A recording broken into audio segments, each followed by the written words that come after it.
purpose of my talk today is really about, what we'd like to think that for the last 3 sessions you've been given heaps of information, you've got lots of resources to refer to, you've seen native grass at its best, you've seen it at its worst for both varieties, C3s and C4s, and you have also been given a little model which we put in our first pack. So for those that are newbies, the document that you need to refer to is the Cooperative Seed Production Cluster paper, which is on the table there. And what we did was we tried to develop a simple model for normal people, and I'm not talking Bobs and Andrews and those real native grass gurus. These are normal people, horse people, and I'm one of those. I've got a really small property at Inglewood, and this grassy ground cover project, which we spoke about at the beginning of the sessions, is a big project. And so through my work, I've been learning about native grass and how terrific it is, and I've seen, all of the stuff that you guys have seen. And so we wanted to make sure that you actually went away with some practical opportunity to be able to say, you know what, I think I can actually do this.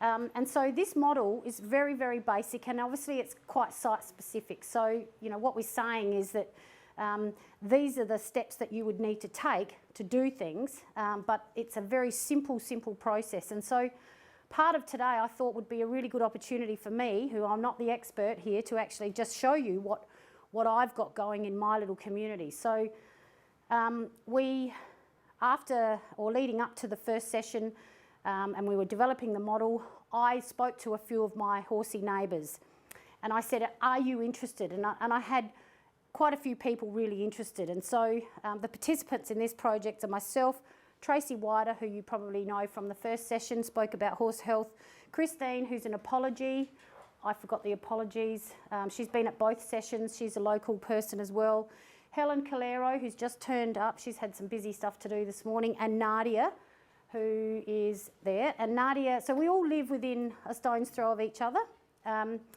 and we all decided that we wanted to do this. So we put forward and we started working towards this plan.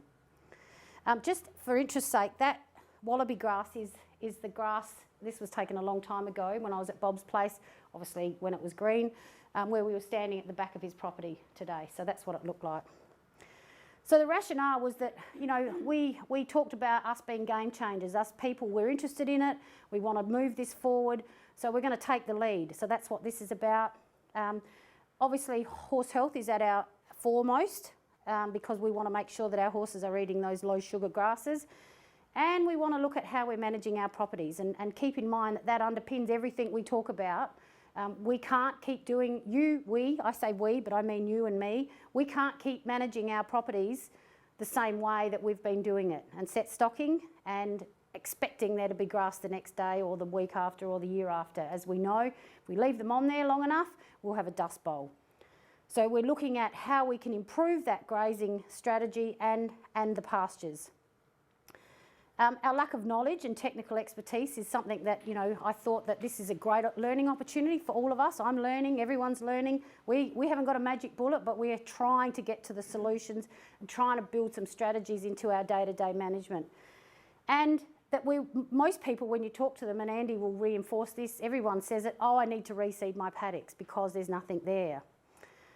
So this cooperative seed production cluster is basically building on our knowledge about native grass and looking for a little bit more of an affordable solution. So one of the barriers to growing native grass, and you may or may not have been up this road yet, is the price of it. It's really expensive. It's not like going up the road to Cooper's and getting a bag of horse mix, an exotic pasture horse mix. It's expensive. So how can we break that barrier and make it affordable? And the other thing that we want to do is to build some resilience in our little community affected by Samson Flat, not so much as the Kersbrook crew, but certainly got close enough for us all to be pretty scared. And so, as we already know, native grass has much lower fuel loads than exotic grasses, and certainly on the sides of the roads, those massive high phalaris loads are going to be quite an issue. So on top of that, there's another benefit. Now, this has been my motto all along. My gosh, this is huge, you know, and we've seen the resources, we've heard Bob and his technical, you know, and he's so full of knowledge. How are we going to get all that? Well, how are we going to do this project? We're going to just do it one bite at a time, just like eating an elephant, right? And so what we did was we identified the participants. We all were told and said, let's pick the worst bit of land on your property. How big? Well, how big? We don't want it too big because most of us haven't got any equipment. So we identified that 500 square metres is probably big enough to make a difference, but not too big. Now, I've got a little bit of a slope on mine, and so I thought my 500 square metres was pretty easy until I started raking. And I was raking down the hill and up the hill thinking, oh my gosh, this is hard. So luckily Helen, who's in our group, said, well, I've got some harrows. So we've got 2 sets of harrows that tow behind the lawnmower now.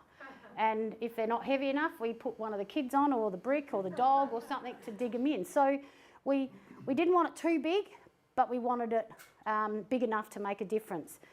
And the other thing that we decided we were going to do is, because we don't know a lot about our own native grass, is that we would grow one variety. And that's what this seed production project's about. Growing one variety. Why? So that you get to learn about your grass. Now, obviously, all of our 5 properties are really different. Some are in the sun, some, like mine, for example, at Inglewood's got trees, so I have quite a shady area. Some are on the top of a hill, so there's, you know, not much growing up there at all. Not even the capeweed is growing up on some of the properties. So we all had to, and we're in this process now, so this is really early stages. We started in May. We knew that we had to do at least 12 months worth of weed control to prepare our site, because we've been hearing about how site preparation is going to be the determining factor as to whether or not this is a successful project. And we have yet to decide exactly which species we're going to plant, but nevertheless we're getting through this process. So this is just a snapshot to show you that if you think, oh, this is all too hard, I can't do anything, I'm letting you know you can start. And the really important thing, and I'm not sure if everybody else has done this, but I have, is set up the photo monitoring points, because I don't care what you say. You take a photo here on your phone, and then your phone dies and you get a new phone, and then you've lost it, and then you can't remember where the post was because you didn't put a post in. That is probably one of the best things you can do for yourself, because it's really rewarding. You can see what the changes are, and that's just a seasonal thing. You know, you watch what happens from this one point every time you go down there. And as you'll see from mine, it's only a very short presentation. I don't go down there very much because I'm too bloody busy working and, you know, running kids around. But at least when I go back there, I'm taking the same photo, and that's the interesting part. So there's just 3 of our participants. We've got Helen and Tracy and Christine in the middle, and Tracy and her husband. So there is men involved, Trevor, just in case you thought I was being exclusive. We started site preparation back in June. I think most of us went back after the first session and went, you know what, we've got to do this. So on the left is Tracy's plot, and on the right is mine. That's actually not my Photoshop, that's actually my 10 square metres, and I'll get to that next. But we knew that we had to do at least 12 months, and you know, the papers and Bob will tell us that, you know, in a perfect world, we either scrape the top 10 centimetres off the soil to get rid of the weed seed, or we weed control for 3 years. And we're all really impatient. So we've had a really bad season just gone. So actually, it might actually be the time that at least 3 of us who've got bare ground will be looking to plant. Others, Tracy's maybe not, because she's got phalaris growing in her paddock, so she's got a different challenge, and Nadia too. So they're all site specific, and this isn't the model that's going to suit everybody, but you've got the key steps. So we've started. The first thing we did was we'll go down and look at what's there. What is there? What are we up against? So what herbicide are we going to use? Well, you go down, you look at the weeds. Then you need to, and this is the steps, you're applying the appropriate herbicide to kill what's growing there at the moment. Knowing you've got seeds, if you didn't get it before it's seeded, them in the seed. So the idea then of the harrows or the rake is that you're disturbing the soil. And as we've learnt, if we disturb the soil, that'll encourage more weeds, which is what we want, because we want to try and exhaust the weed seed before we spend our precious money on this seed.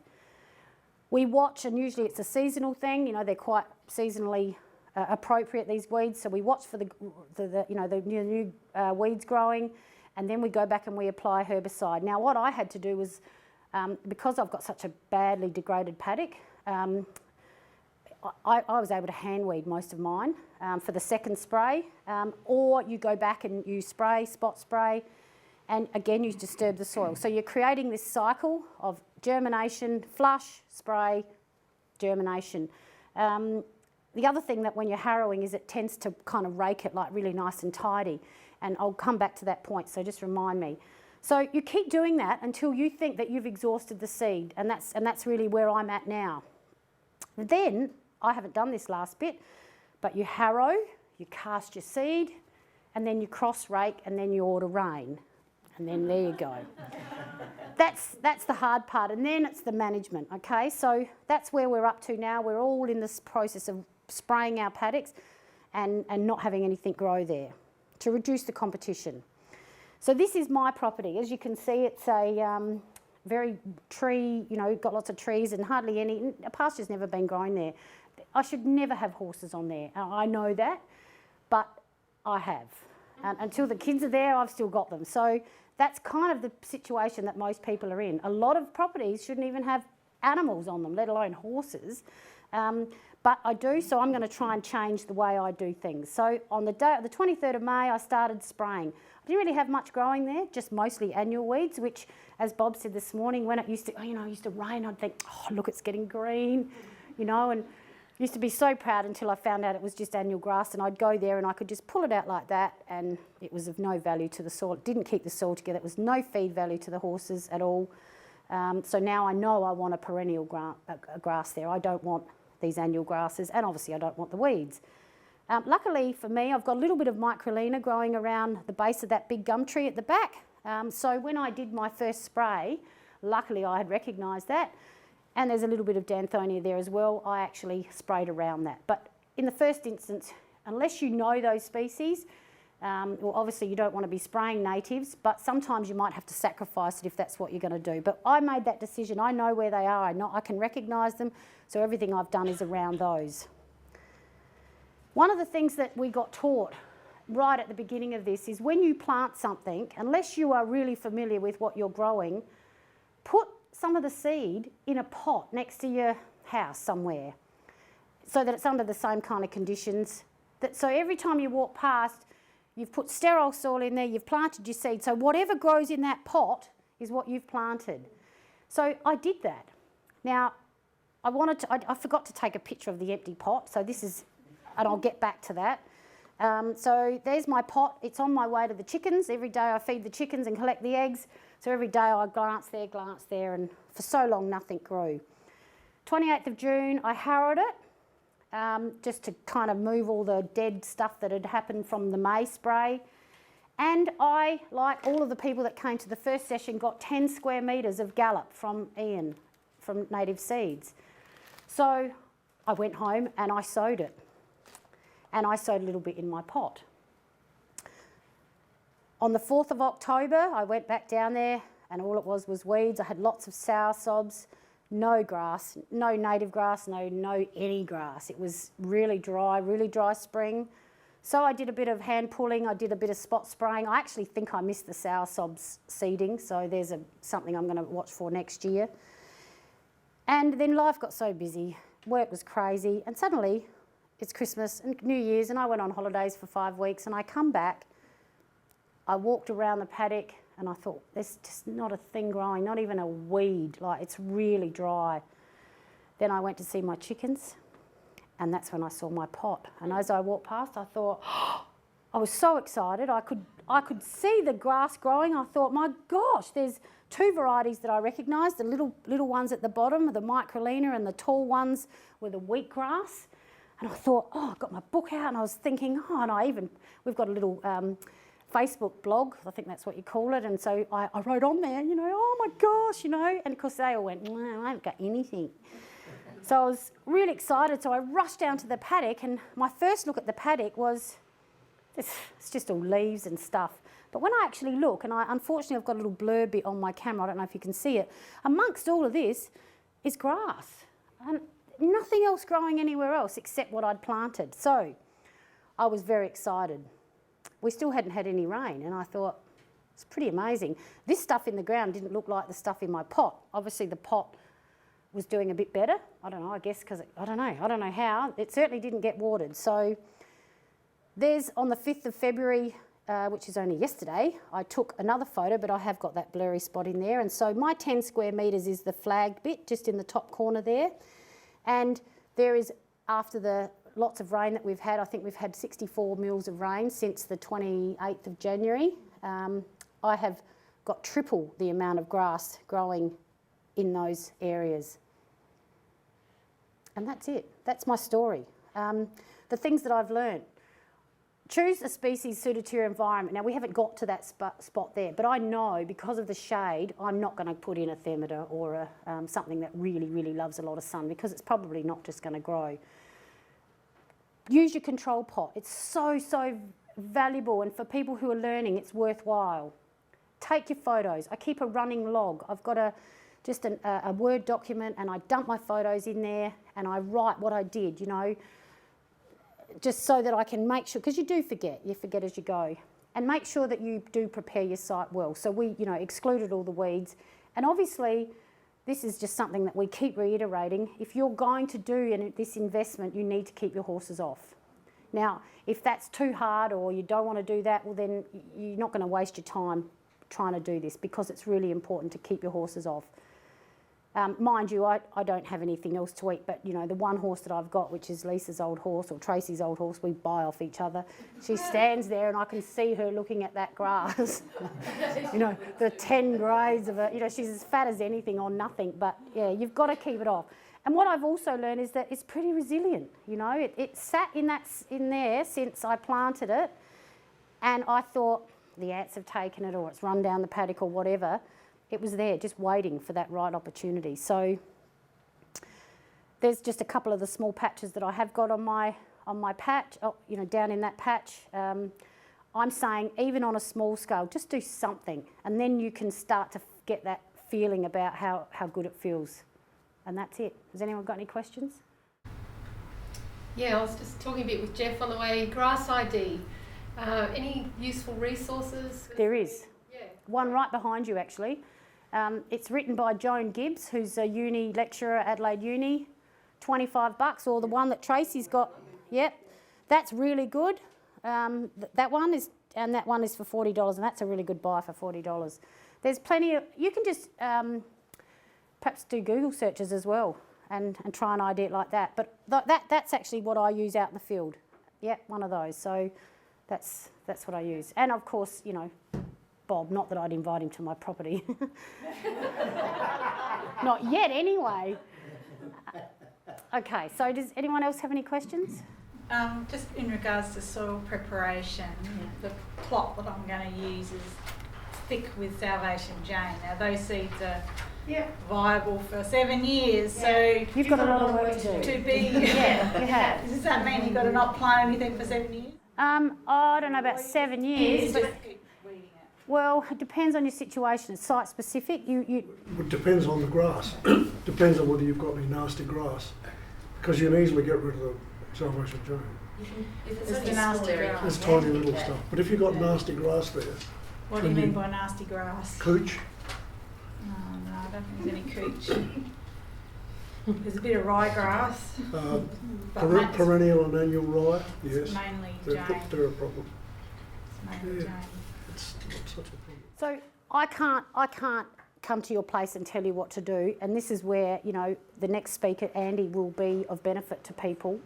You know, it's not just on a whim I'm going to do this. Obviously, you do a property plan, and yours is quite difficult, Karen, because it's not your property. You're adjusting there. So, you know, I've been working on my property plan for many years. In fact, I've been there for 13 years, and for the first 5 years I had my head right up here, and I didn't take any notice. I went to uni and I still didn't take any notice, and then one day the light bulb switched on, and I thought, oh my gosh, what am I doing? I've got 2 horses on 1.1 hectare, and It's terrible, and I'm sorry, but that's what happens, and a lot of people do it. But I've been to a small property just this week at the Horse SA. Sylvia was there, and Lisa. You can change what it looks like. You just have to manage it. So I called in the NRM, and they helped me with the fence to subdivide, and I've done a bit of fencing in between. So instead of having one big paddock, I've now got 5, which is the start. And the day I came home from the small scale property management talk that Andy did on Thursday night, she got locked into 1 paddock. She had 2, and she thought that was terrific. They're both bare. What's the point? What is the point? Because it makes me feel better thinking the poor thing's not locked in 1 paddock. It's ridiculous. They, you know. There's a bit of truth to that. You've got to be able to move. Yeah, okay, but she gets ridden. You know, Maddie rides her up and around the road. She gets exercise. She doesn't sit stuck in a paddock all the time. So each situation's different, and your property's different. So I can't tell you what to do on your property. You have to try and find the information. And there, as you've just seen, there's plenty of stuff available. Bob's always keen to talk to people. We can always put you into touch with the NRM officer that's in your area. So don't be afraid to ask questions, because there's no such thing as a dumb question. And I would love to see everybody say, I'm actually going to do this, and do it. And just start doing something. Lisa. Probably which I started a bit this year, put a laneway around the paddock and then leave the middle for your section of regrowing. And Yep. just, you know, then Yeah, like the Jane Meyer. Yep. Yep. And then they're only going to degrade what's around the fence line, and you can work on the middle Yep. section. There's heaps of things you can do. And as you say, you know, that Jane Meyer model of what she does is really good, and it's about actually doing it, you know. So my first step is saying to the fat horse anyway, you're just in there. And when the next horse comes, we talk about where it might be adjusted, quite frankly, until we get some, you know, some grass on the place, and maybe we can manage it a bit better. So that's me done, and I hope that that's an inspiration to you, to those that have been on this journey with us, because I know it's hard to make that first step, but once you've done it and you see the results, it's really worthwhile.